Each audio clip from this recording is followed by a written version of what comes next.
never what it seems. We're always searching in our dreams to find that little castle in the air. When worry starts to cloud the mind, it's hard to leave it all behind and just pretend you haven't got a care. There's someone else in your imagination. You wish that you were standing in their shoes.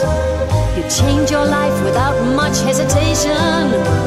But would you if you really had to choose? So don't look around. Get your feet on the ground. It's much better by far to be just who you are. For the other man's grass is always greener. The sun shines brighter on the other side.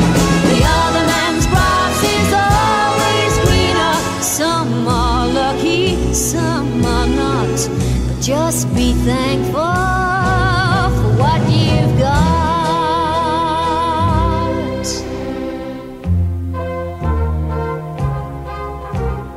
Many times it seems to me there's someone else I'd rather be, living in a world of make-believe.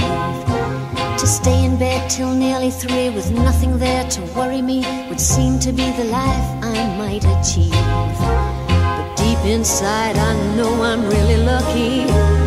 Happiness I've never known before. And just as long